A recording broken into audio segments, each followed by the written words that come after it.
Assalamualaikum teman-teman. Kembali lagi bersama saya Jumadi dengan NIM D1B1 19010 pada mata kuliah Teknologi Budidaya Tanaman pada Lahan Suboptimal. Nah, seperti pembahasan minggu lalu mengenai definisi lahan suboptimal, faktor-faktor terjadinya lahan suboptimal, dan jenis-jenis tanah yang ada pada lahan suboptimal.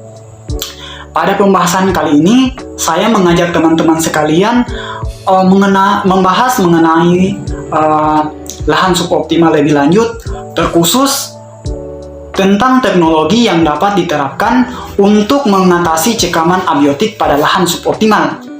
Oke, baik, kita melangkah pada gambar A, B, F, dan H.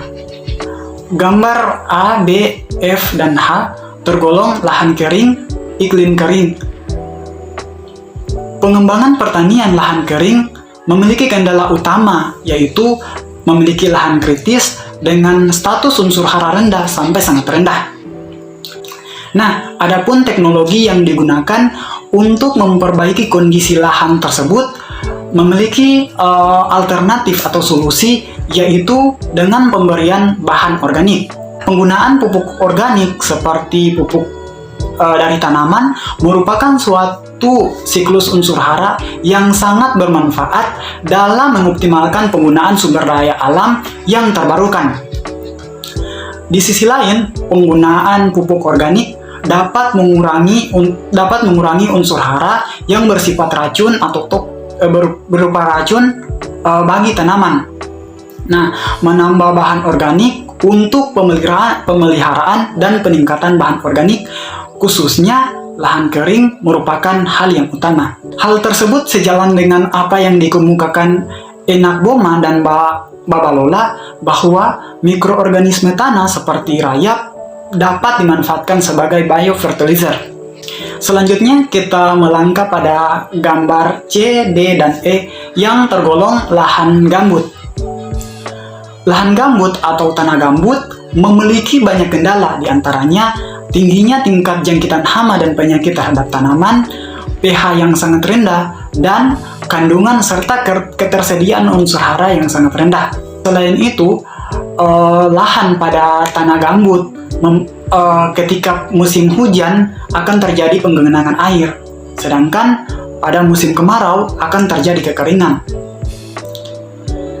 Salah satu teknologi yang dapat dimanfaatkan untuk pengolahan lahan gambut yaitu dengan memanfaatkan mikroba.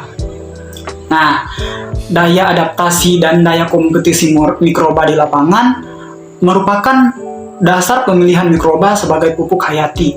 Hal tersebut sejalan dengan apa yang dikemukakan oleh Johan et al. Dan kawan-kawan mengenai fauna tanah sebagai perekayasa ekosistem tanah. Selanjutnya, kita melangkah pada gambar G yang tergolong lahan rawa pasang surut. Nah, lahan rawa pasang surut termaksud lahan suboptimal.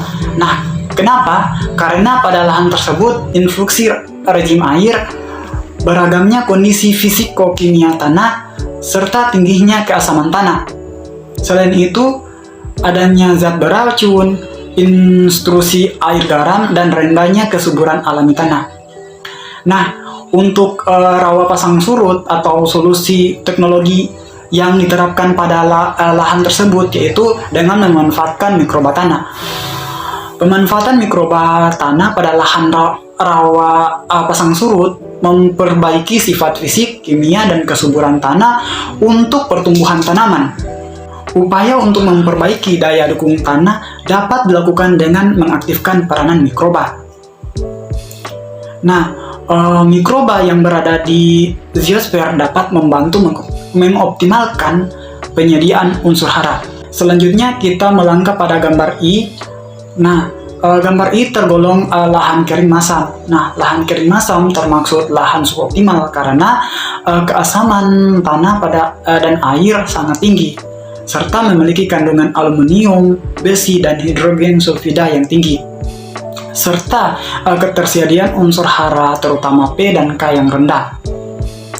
Kendala pada lahan kering masam dapat diatasi dengan memanfaatkan fauna tanah. Hal tersebut sejalan dengan teori mengenai pemanfaatan dua kelompok ekologi cacing tanah dalam rekayasa kualitas dan bekas lahan tambang. Baik, itulah pemaparan materi dari saya. Semoga teman-teman dapat menyimak dan dapat paham lebih lanjut.